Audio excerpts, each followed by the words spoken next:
CMR family mall ఇప్పుడు మన కేపీహెచ్బీలో ఫిబ్రవరి 10వ తేదీన ప్రముఖ నటి శ్రీలీల గారిచే ఘన ప్రారంభం. ఈరోజు విశాఖపట్నంలో ఆడదాం ఆంధ్ర స్టేట్ లెవెల్ కాంపిటీషన్ ప్రారంభోత్సవానికి ఇచ్చేసినటువంటి ఆర్కే రోజా గారికి, అలాగనే ఇక్కడికి ఇచ్చేసిన క్రీడాకారులకు అందరికీ కూడా నా శుభాకాంక్షలు తెలియజేస్తున్నాను.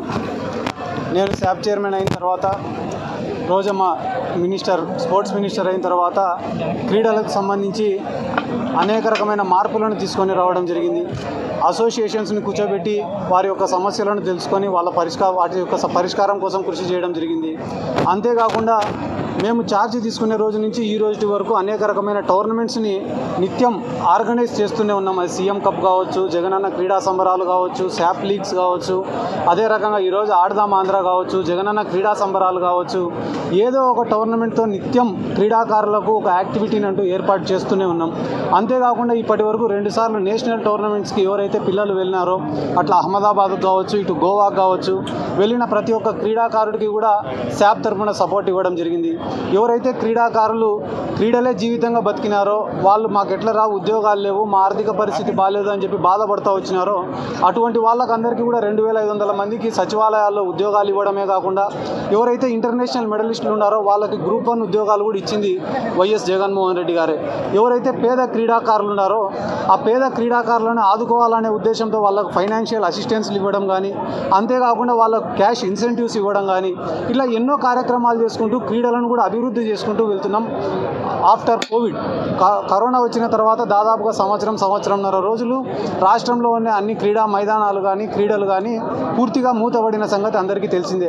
కానీ ఆఫ్టర్ దట్ పాండమిక్ కూడా మేము అంత యాక్టివ్గా పనిచేస్తూ ఈరోజు మళ్ళీ క్రీడలను పూర్తి స్థాయిలో ప్రోత్సహిస్తూ, అలాగనే పులివెందుల్లో కూడా జగన్మోహన్ రెడ్డి గారు హాకీ టర్ఫ్ కానీ ఇండోర్ స్టేడియంని నిర్మించడం కానీ, అక్కడ ప్లేయర్స్కి అకామిడేషన్ని ఏర్పాటు చేసి అకాడమీస్ని తయారు చేయడం కానీ, ఇలా ఒకదాని తర్వాత ఒకటి మేము కూడా రాష్ట్రంలో డెవలప్ చేసుకుంటూ వెళ్తున్నాం. రానున్న రోజుల్లో జగన్మోహన్ రెడ్డి గారి ఆలోచన ఏమంటే ప్రతి నియోజకవర్గంలో కూడా ఒక ఇండోర్ స్టేడియం నిర్మించాలా, అదే రకంగా క్రీడాకారులు ఎవరైతే ఉన్నారో వాళ్ళకి అకాడమీస్ని ఏర్పాటు చేయాలా, అసోసియేషన్స్ని కూడా ఇన్వాల్వ్ చేసి రానున్న రోజుల్లో ఆడదాం ఆంధ్రాని ఇంకా బలంగా నిర్వహించాలనేదే జగన్మోహన్ రెడ్డి గారి యొక్క కోరిక. ఇది ఎవరైతే ఇంటర్నేషనల్ ప్లేయర్స్ ఉన్నారో వాళ్ళకి నాట్ ఓన్లీ జాబ్స్, వాళ్ళకి అకాడమీస్ ఏర్పాటు చేసేదానికి ల్యాండ్ ఇవ్వడం కానీ, క్యాష్ ప్రైజెస్ ఇవ్వడం కానీ కూడా జరిగింది. రానున్న రోజుల్లో ఈ ఆడదాం ఆంధ్ర అనే ప్రోగ్రామ్ ఇది ఫస్ట్ ఇయరే.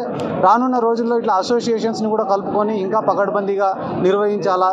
నేషనల్ గేమ్స్, హ్యాండ్బాల్కి సంబంధించి నేషనల్స్ టోర్నమెంట్ కానీ, వాలీబాల్కి సంబంధించిన నేషనల్ టోర్నమెంట్స్ కానీ, అవి కూడా అసోసియేషన్స్కి కోఆపరేట్ చేసి మన స్టేట్లోనే ఆర్గనైజ్ చేయాలనేది కూడా జగన్మోహన్ రెడ్డి గారి యొక్క ముఖ్యమైన ఉద్దేశం. కాబట్టి రానున్న రోజుల్లో క్రీడలకు మరింత డెవలప్మెంట్ ఆంధ్ర రాష్ట్రంలో ఉంటుందని చెప్పి ఈ సందర్భంగా నేను తెలియజేసుకుంటూ 120 కోట్ల రూపాయల బడ్జెట్ ఆడదాం ఆంధ్రాకి కేటాయించినందుకు జగన్మోహన్ రెడ్డి గారికి మరొకసారి ప్రత్యేకంగా ధన్యవాదాలు, కృతజ్ఞతలు. 2024 ఎన్నికల నేపథ్యంలో సోషల్ ఇంజనీరింగ్ కూడా జరుగుతుంది మీ పార్టీలో. సో 2024లో గెలిచేది ఎవరు, మాట ఎవరెవరి మధ్య జరగబోతుంది, గెలుపు ఎలా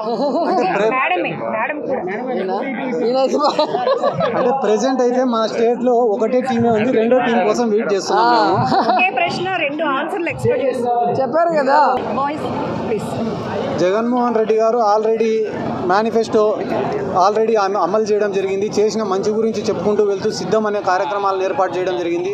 మీరు చెప్పినట్టనే సోషల్ ఇంజనీరింగ్లో భాగంగా కులాల ప్రాతిపదికన ఎక్కడైతే వెనుకబాటుతనం ఎక్కువ ఉందో అక్కడ ఆ సామాజిక వర్గం సంబంధించిన వాళ్ళకి అధికారం ఇవ్వాలనే ఉద్దేశంతో అభ్యర్థులను కూడా ఎంపిక చేయడం జరిగింది. కానీ మేము అన్ని రకాలుగా సిద్ధంగా ఉన్నాం. కానీ తెలుగుదేశం వాళ్ళు కావచ్చు, పవన్ కళ్యాణ్ కావచ్చు, బీజేపీ వాళ్ళు కావచ్చు, అదేదో సినిమాలో చెప్పినట్టు ఇది నీకు, ఇది నాకు, ఇది నీకు అని పంచుకునే కార్యక్రమంలోనే ఉన్నారు తప్ప వాళ్ళకి ఇంకొక క్లారిటీ లేదు. నాకు తెలిసిన అంచనా ప్రకారం వాళ్ళు పూర్తి స్థాయిలో సిద్ధమయ్యే టైంకి ఎలక్షన్ అయిపోతుంది. ఓకే, మరి ఈ పక్క జగనన్న సింహం లాగా సింగిల్ గా మేనిఫెస్టో పూర్తి చేసి ఎస్సీ ఎస్టీ బీసీ మైనారిటీ మహిళలకి ఈరోజు అన్ని రకాల సంక్షేమం, అభివృద్ధి, అలాగే రాజకీయంగా సముచిత స్థానాన్ని ఇవ్వటమే కాకుండా ఈరోజు 175కి లిస్ట్ కూడా రెడీ చేసుకున్నారు. కానీ ఆ పక్క ఆడేదానికి ఇంకా ఆటగాళ్ళు సిద్ధంగా లేరు. కాబట్టి ఇక్కడ వార్ వన్ సైడ్, అది జగనన్నే.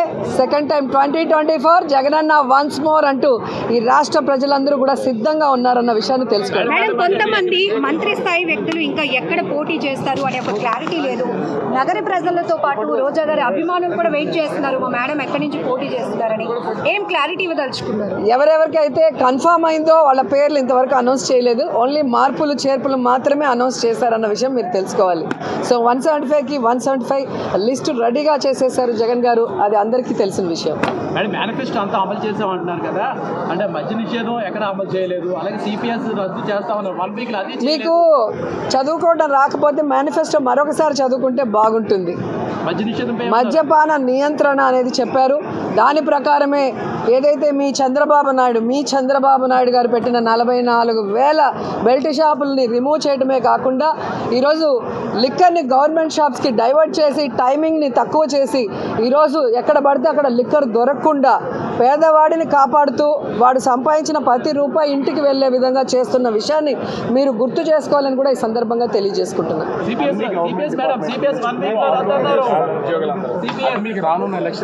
అవి తెలుగుదేశం పార్టీ యూనియన్స్ ఉన్న వాళ్ళు వాంటెడ్గా చేయిస్తున్నది. ఆ చేయిస్తున్న వాళ్ళ దగ్గరికి మీరు వెళ్ళి గుండెల మీద చేతులు వేసుకొని జగన్మోహన్ రెడ్డి గారు ఇచ్చినది మీకు అన్నీ కూడా సక్రమంగా చేశారా లేదా, గత ప్రభుత్వాలు మీకు మాట ఇచ్చి చేశాయా లేదా అనేది మీరు తెలుసుకుంటే మీకే అర్థమవుతుంది. ఒక ప్రభుత్వంలో అధికారం వచ్చాక ఒకసారే చేస్తారు, సంవత్సరం చేయరు కదా, అది మీరు కూడా తెలుసుకోవాలి.